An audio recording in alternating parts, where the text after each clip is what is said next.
We begin the news at this hour, where former Minister of Works and Housing, Babatunde Fashola, says it will be unrealistic to expect the local governments in Nigeria to function independently under the current constitution. Now, Fashola's position appears to be in contrast to the July 11, 2024 Supreme Court ruling mandating the federal government to henceforth pay allocations directly to local government councils from the Federation account. Fashola explained that state houses of assembly make laws for local governments, which amounts to an external influence that contradicts the idea of autonomy. Fashola acknowledged that before 1999, local governments received payments directly from the Federation account, but argued that officials of the local governments neglected their duties, leaving backlogs of unpaid salaries for governors like him at the time. Before the court's landmark ruling, state governors had sweeping control over local councils.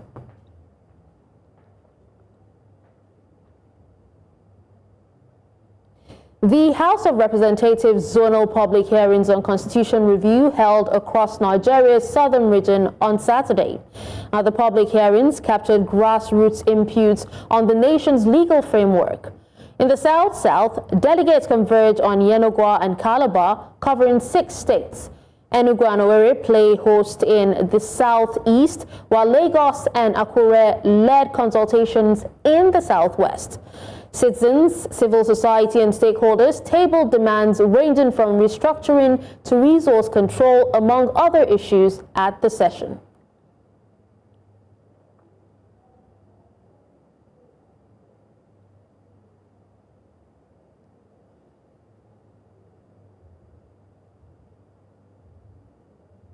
Now, in Lagos, the call for a more people-oriented constitution echoed loudly as the House of Representatives Committee on Constitution Review held its zonal public hearing for the Southwest geopolitical zone. Stakeholders from Lagos, Ogun, and Oyo states gathered to air their views on amending the 1999 Constitution to reflect the aspirations of Nigerians. News Central correspondent Israel Eferoba has more.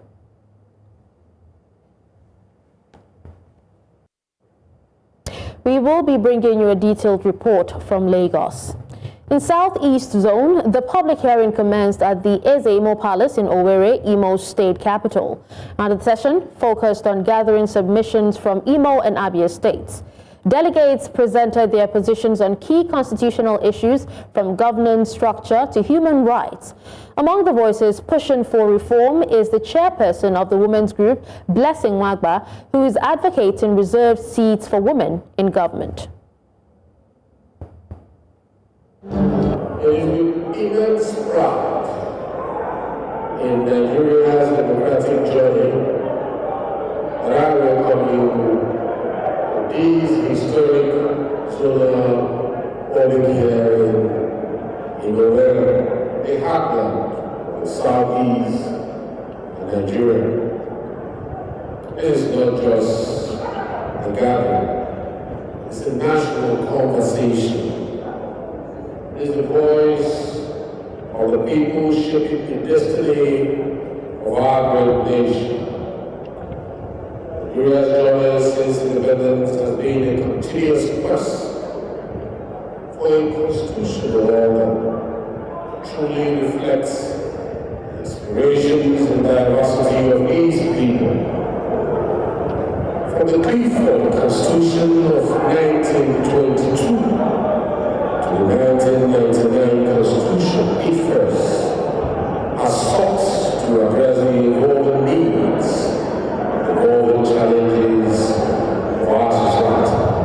Now, if you understand the reserve seat bill is asking for a reserve seat for women. That's constituency for only women to contest. We're not talking about percentage this time like we had percentage in the Beijing conference, like asking for 35%. That's not the way this last SIP bill is going. We are saying that in every state, the constitution should be altered to create certain seats for only women to contest in, and that will give the women one seat in every state for Senate, one seat in every state for House of Reps, 3 seats in every state for House of Assembly. And what that means is 37 seats, that's including the Federal Capital Territory, that's 36 states plus the 37, which is FCT, means 37 senatorial seats to be contested for by women only, 37 House of Rep seats to be contested for by women only, and 108 House of Assembly seats to be contested by women only when this bill is passed. We have a very senior lawyer, Okechukwu Unegbu. He joins me virtually to evaluate the implication of continued neglect of the Supreme Court ruling on local government autonomy. Thank you so much, sir, for joining us at this time. Hello, Okechukwu. Can you hear me? Thank you very much for having me. It's a pleasure. Now, let's begin with, you heard what the former minister, Babatunde Fashola, had to say on local government autonomy under the current constitution. Now, do you agree with his view, particularly considering the Supreme Court ruling? Thank you very much. I don't agree with the learned senior advocate of Nigeria, Babatunde Fashola. He's a very senior lawyer. I guess he should know that once the Supreme Court has taken a decision, it's the final court in the land, and that will be the law. It cannot be changed anyhow. Nobody else can change it.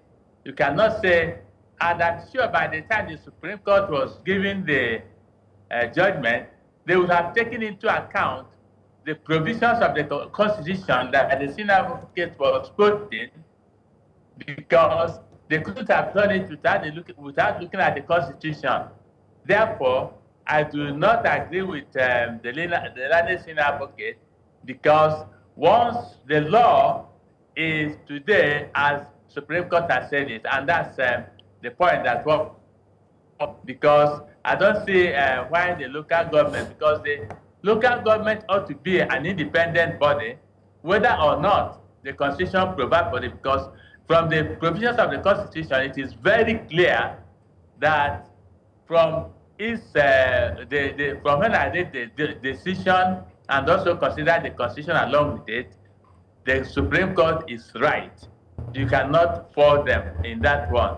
And therefore, the learned senior advocate might have been talking from his point of view or his experience as the former governor of Lagos State, knowing that they want to superintend over the affairs of local governments. I think from that point of view, he can be right, but the Supreme Court is our law. That's what it's supposed to be as of today.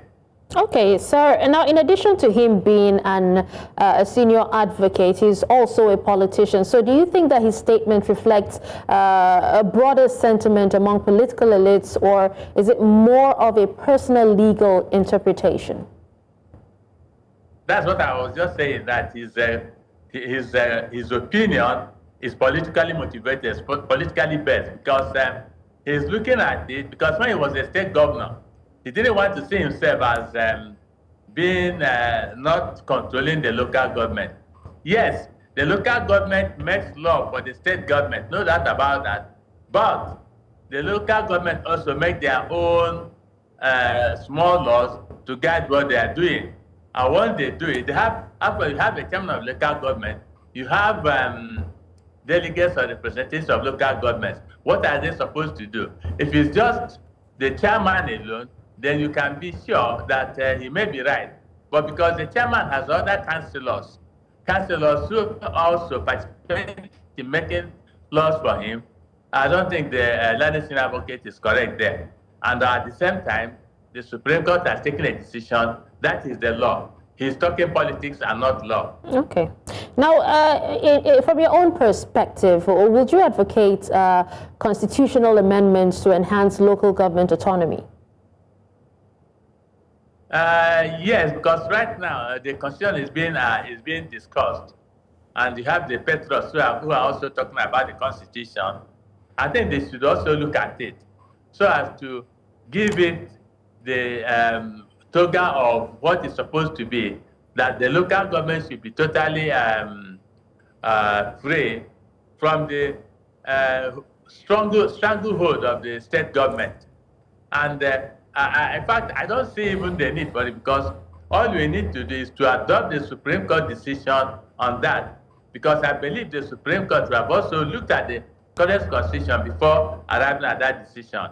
So I think now that we're looking at the constitution again, I think we need to look at every aspect of it so that we can be, I know constitution is perfect anyway. No constitution can capture everything that you need to do. Some are assumed, while some will derive from other areas of the constitution. And that's one thing I've known, that the present local government decision as done by the Supreme Court would have been derived from some other aspects of the Constitution. Okay. Now, you talked about looking at every aspect of the Constitution. So if you were given the opportunity, what would your top 3 priorities for local government reform in Nigeria be? Well, my priority would be that they should be totally independent of state government, because the state government administration is even part of the problem of the local government. The local governments cannot do anything. The state government gets money. They are supposed to have a joint account superintended by the governor and the chairman of the local government. But because when election is being done, the state government takes supreme charge of who to be chairman and who are going to be councillors. And once they appoint or they elect these people, there's no way you can change you can change it, because all that to happen is that those people are appointed by the local. I remember in Imo State, they were appointed, there was no election. Therefore, if the governor has appointed them, they have no choice but to obey what the governor says. There's a stranglehold, and I think my own will be that stranglehold should be eliminated, so that the local government can do, they are closest to the people, therefore they can do a better job than listening to what the governor says, and the governor does not give them the money. Just give them the money, they share it in salaries and go home. There's no other function. So my own will be to make sure they are totally independent, totally not controlled fully by the state government. In that case, they will now do a better job. They can be held responsible or accountable by the members of their localities. All right. Well, thank you so much, Mr. Onegbu, for your time and for speaking on this. You are welcome. Thank you. It's a pleasure. We now go on a break, and when we return, Labour Party reps ask Tinubu to caution Okpaola over inciting comments on Peter Obi's safety. We'll be back after the break. Stay with us.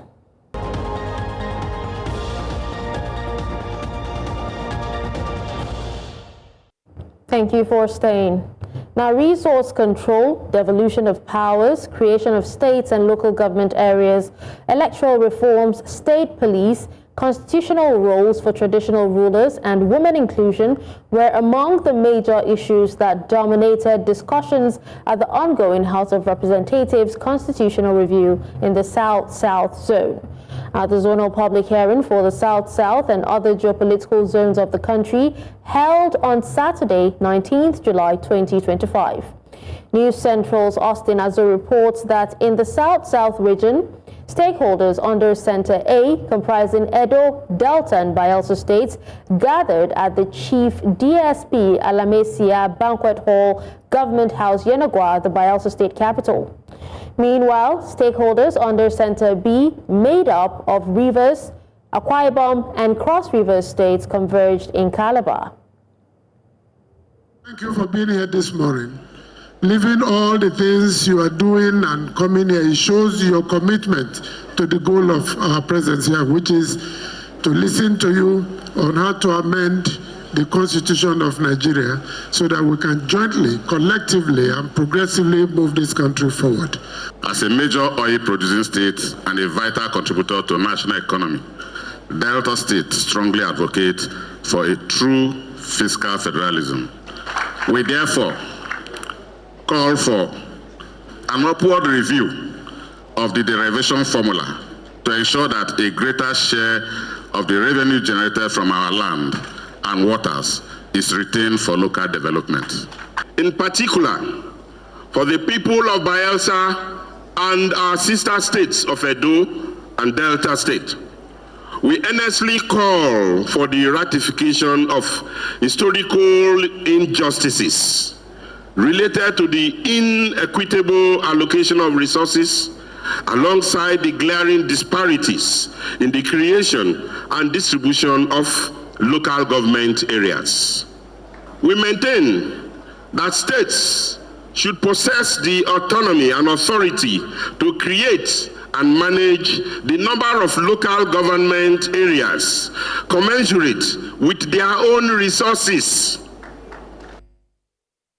Now joining us to discuss more on this is Ominimini Obiwebi. He is the spokesman of PANDEF. We also have Adora Onyechere, a member of reserved seats for Women Advocacy Coalition, and Udo Chukwu, who is a public affairs analyst. Thank you so much, gentlemen and lady, for joining us at this time. So let me first of all begin with Ominimini. Let's get your view on the ongoing constitution review.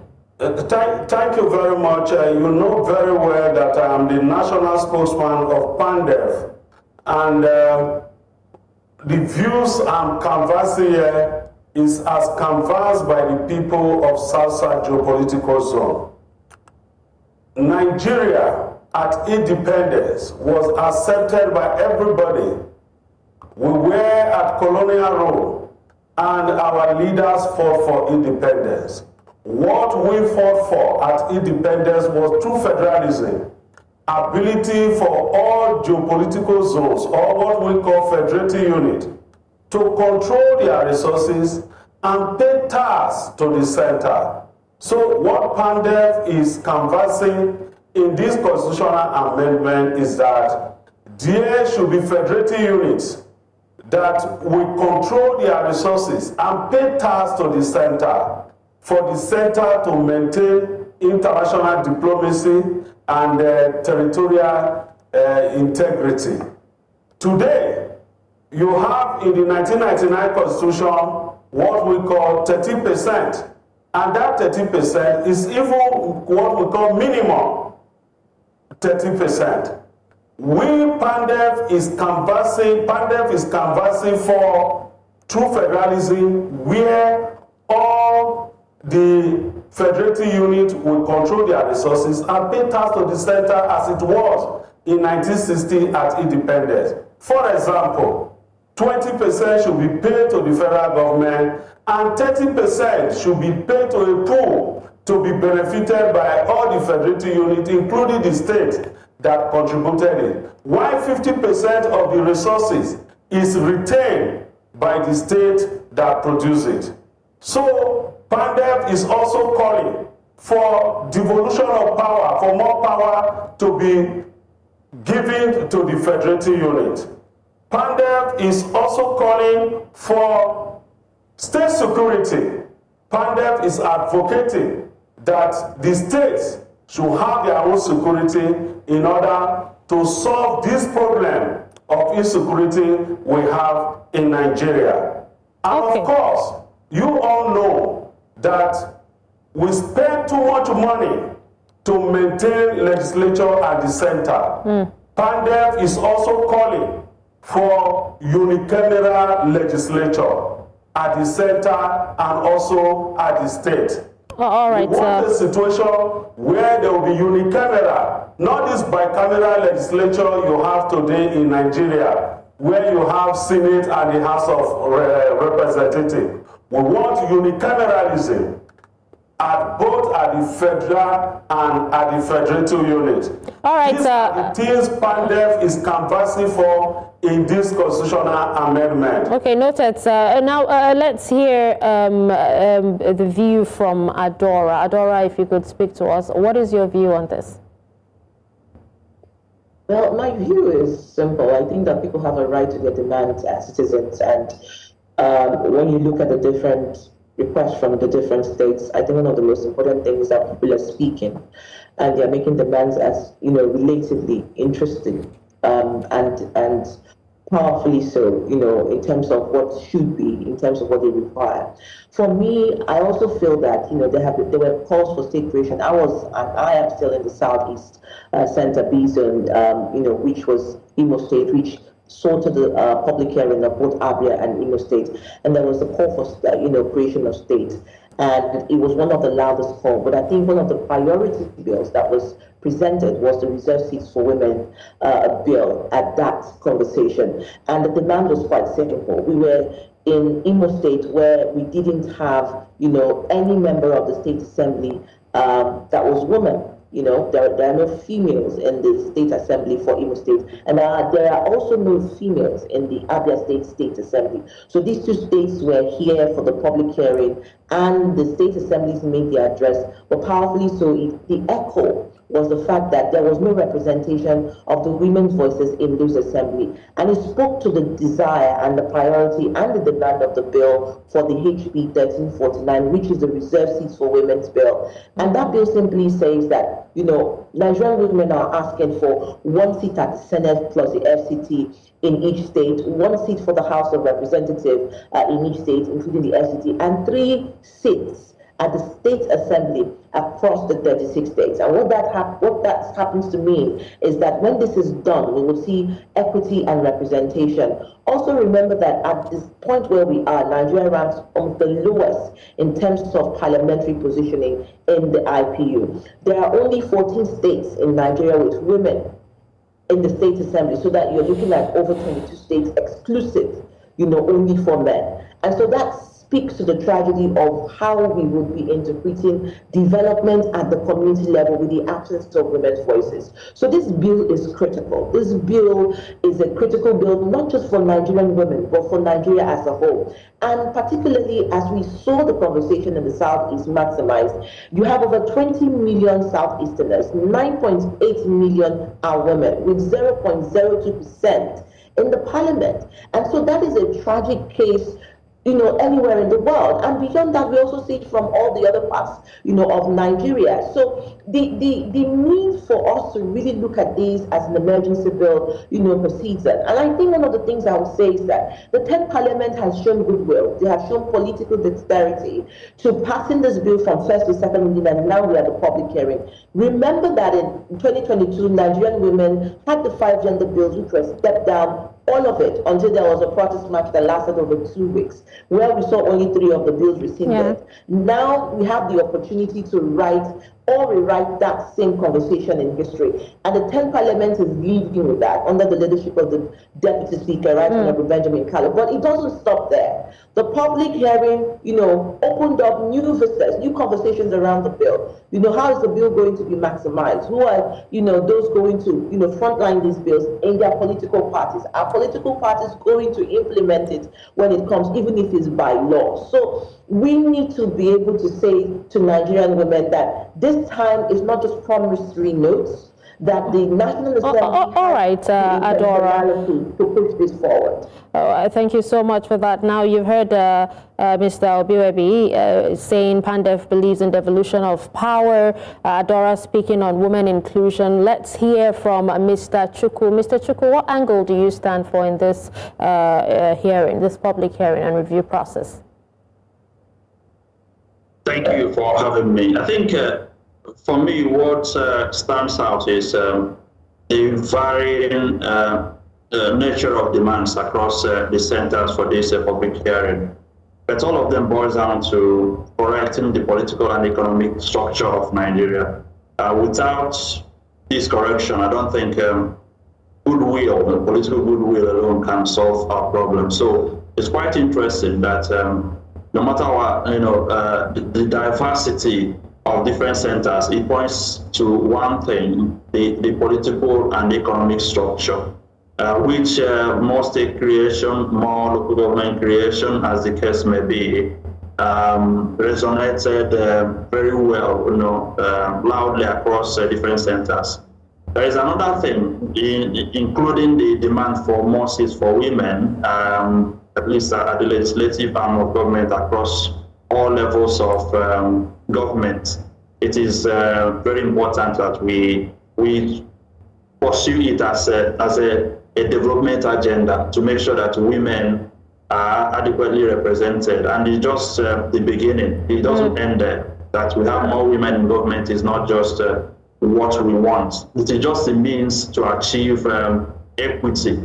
So the least Nigeria can give Nigerian women who have given so much to the development of this country is to make sure there is equitable distribution of political powers. Another thing we demanded today is the INEC. We need to review the law establishing INEC and all the electoral laws in Nigeria.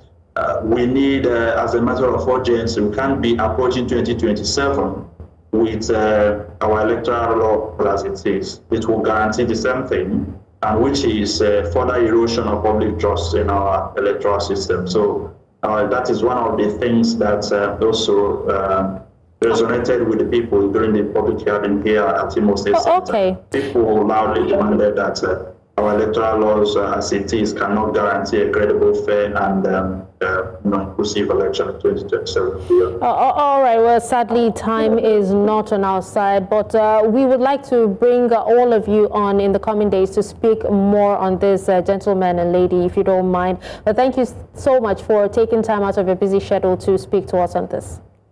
Away from that, the All Progressives Congress has lashed out at the African Democratic Congress for attacking the state burial of former President Muhammadu Buhari. Now, the ADC had accused the Tinubu-led government of using the event for political gain. Responding, APC spokesperson Felix Moka called the remarks shameless, spiteful, and inhumane, accusing the opposition of lacking empathy and national decency. Moka praised Tinubu for showing leadership and compassion in honoring a friend, associate, and national figure. He described Buhari as a patriot who served Nigeria with distinction as a soldier, head of state, and elected president. The APC said the ADC's statement was a disgraceful attempt to politicize grief and disrespect a grieving family during a moment of national mourning. In the meantime, the Labour Party caucus in the House of Representatives has condemned comments made by Monday Okpebholo, governor of Edo State, regarding the safety of Peter Obi, the party's presidential candidate in the 2023 elections. Okpebholo, during a public event on Friday, warned that Obi must not visit Edo without prior security clearance, alleging that violence followed the LP leader's last visit to the state. A statement on Saturday by Afam Ogene, leader of the LP caucus, described Okpebholo's remarks as uncivil, unconstitutional, and unbecoming of a public official. Ogene noted that Obi, like every Nigerian citizen, is entitled to move freely across the country without fear of intimidation, violence, or political persecution.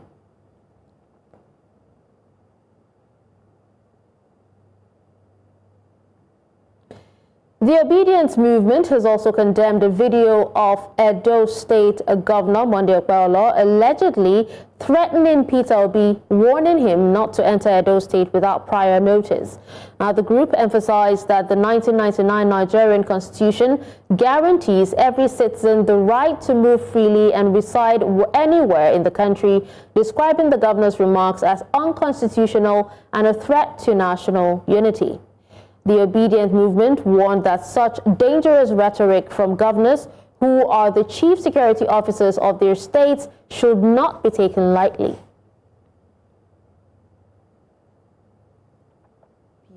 During a ceremony in Uromi, Asan Northeast local government area of Edo State.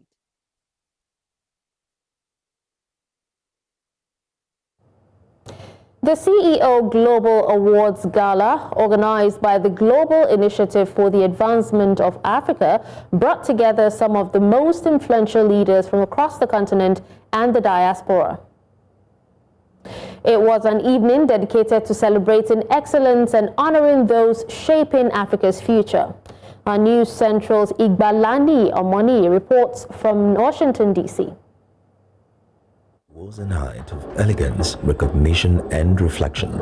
The CEO Global Awards Gala lit up Washington, D.C.'s Western City Hall with vibrant colors, cultural display, and a gathering of transformative African and diaspora leaders.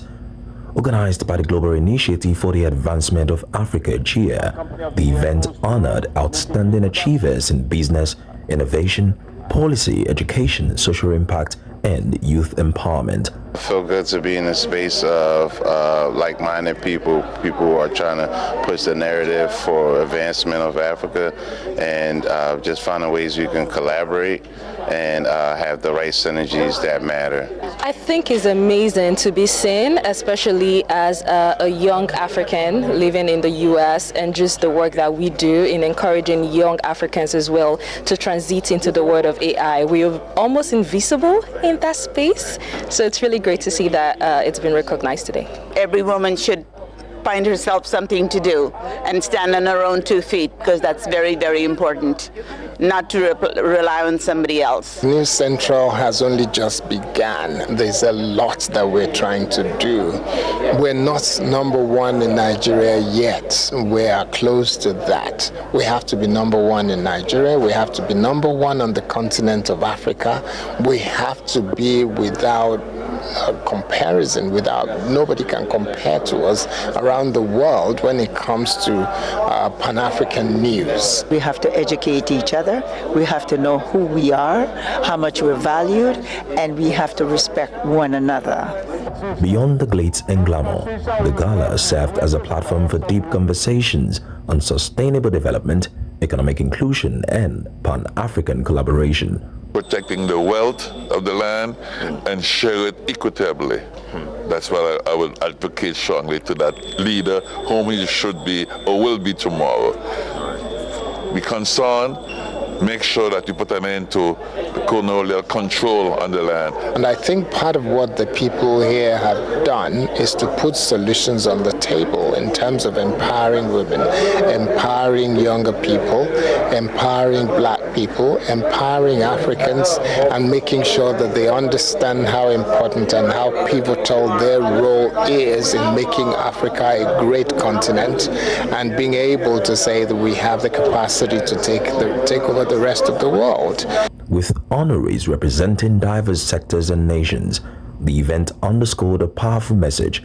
Africa's future is bright, and its leadership, both local and global, is ready to drive lasting impact.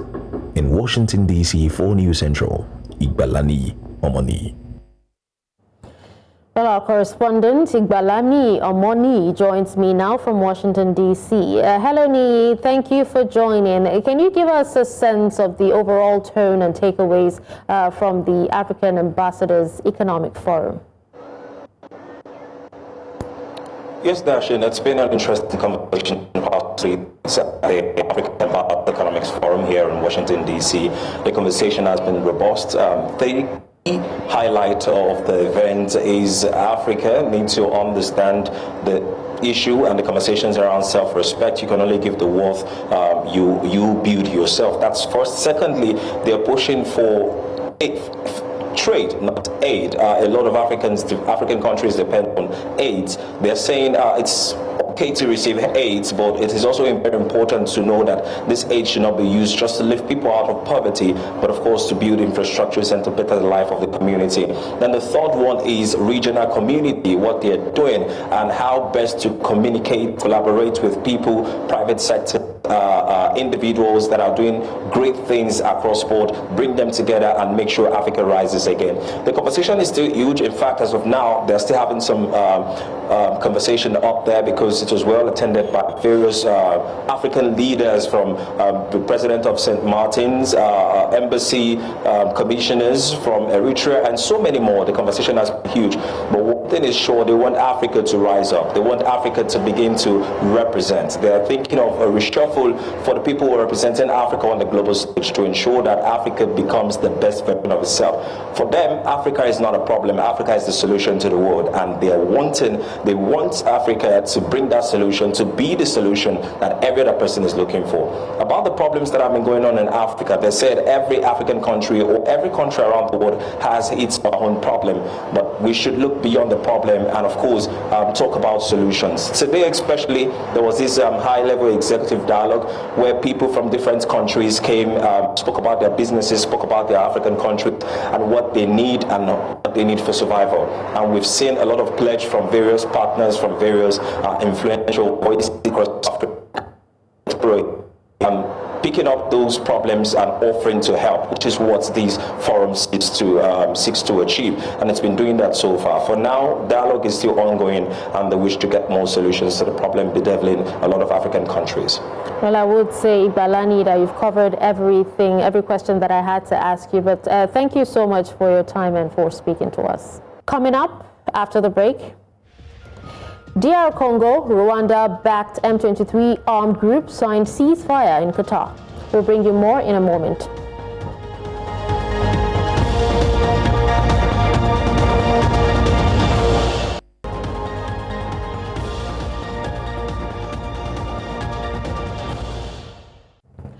Away from Nigeria, 2 East African activists have sued Tanzania at the East African Court of Justice, alleging abduction, torture, and sexual abuse by police in Dar es Salaam. Kenyan Boniface Mwangi and Ugandan Agather Atuhaire were arrested in May while attending the treason trial of opposition leader Tundu Lissu. They claim they were tortured, sexually assaulted, and unlawfully deported. Now, the case, filed with support from 7 others, also accuses Kenya and Uganda of failing to protect their citizens. The activists are seeking $1 million each in compensation, a public apology, and a formal condemnation by the EAC Secretary General. Tanzania and Kenya have not responded. Uganda says it has not been officially notified of the case. Residents of Goma have expressed relief after a ceasefire was signed between the Rwandan-backed M23 armed group and DR Congo. Now, after months of deadly clashes and displacement, the agreement is seen as a crucial step towards restoring stability in the eastern region. Local residents voiced the hopes of many, urging both sides to prioritize unity over division.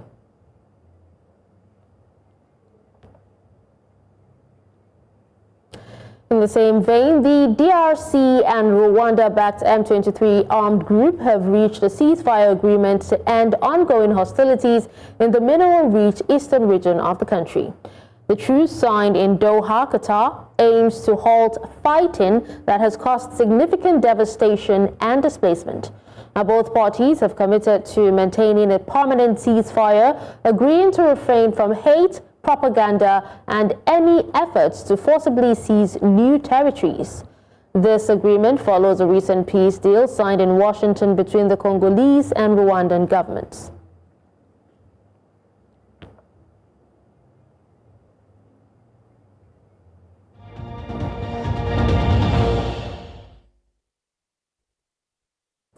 In the world of sports, Nigeria's Super Falcons semi-final opponent is still unknown as the game between Senegal and South Africa is currently in the dying moments of the second half and still goalless.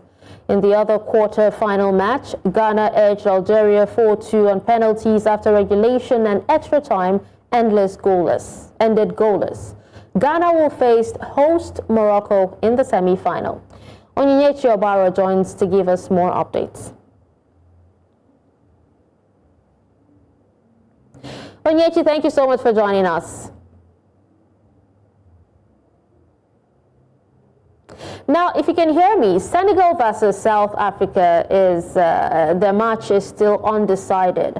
What do you think will be crucial in determining Nigeria's semi-final opponent?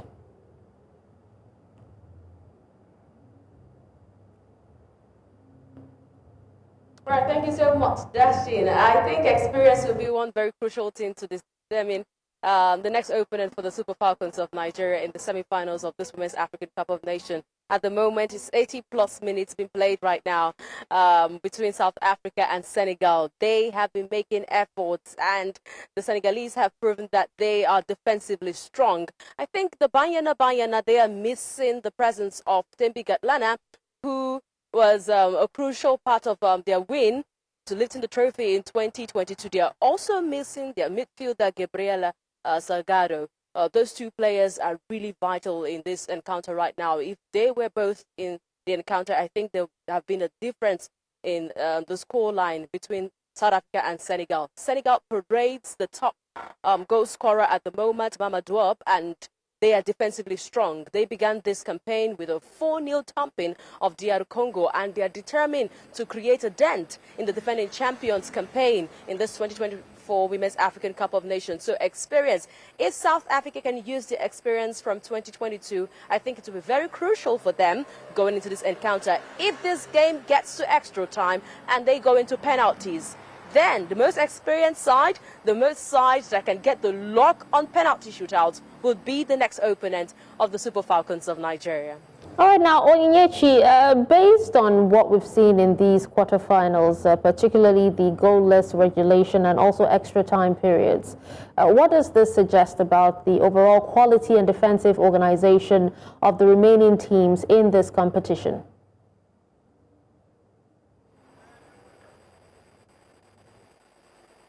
It really has proven that defense winning, for you to be, they say attack win you matches and defense wins you competitions. It shows that every single team understands that they do not need to concede in this encounter so as to win the competition. And Nigeria are the ones leading the 4 here. They have not conceded any goal in this competition, and their goalkeeper has been having a field day in all the matches played, even to the quarterfinal of this competition. Defensively, we've seen that Algeria, what they showed against the Super Falcons of Nigeria, they took it to that game against Ghana, and we could see their prowess. They packed the bus against Ghana. Ghana also were very instrumental in the defense. They also packed the bus against Algeria and did not allow them even a shot on target. We could see also that the Ghanaian player, Ashantawa, was just the most crucial part for them. And it shows how defensively solid every single team that have moved to the quarterfinal have proven themselves to be. It shows that we are growing. Women's football is growing on all frontiers from different African teams, not only Nigeria. People want a different champion this time around, but I tell you, the team that will be able not to concede any goal and be defensively sound will go all out lifting the trophy in this edition, Dashin. Oh, absolutely. Onyinyechi, I agree with you when you said the women's football is growing. It definitely is. Thank you so much, Onyinyechi, for that update. And that's all at this hour. But before we go, here's another look at some of our top stories. We told you that the former governor of Lagos State, Babatunde Fashola, has expressed doubts on local government autonomy under current constitution. We also told you that state creation, police, gender equality dominate southern Nigeria hearings on constitution review. Finally, you heard that 2 East African activists have sued Tanzania over alleged torture, sexual abuse. Remember, you may send your eyewitness report to the WhatsApp number on the screen. Do follow us on social media. We are at News Central TV. You can watch News Central live on DSTV channel 422, GoTV channel 23, Star Times channel 274, Avo TV, and YouTube. Many thanks for watching. I'm Darshan Usman.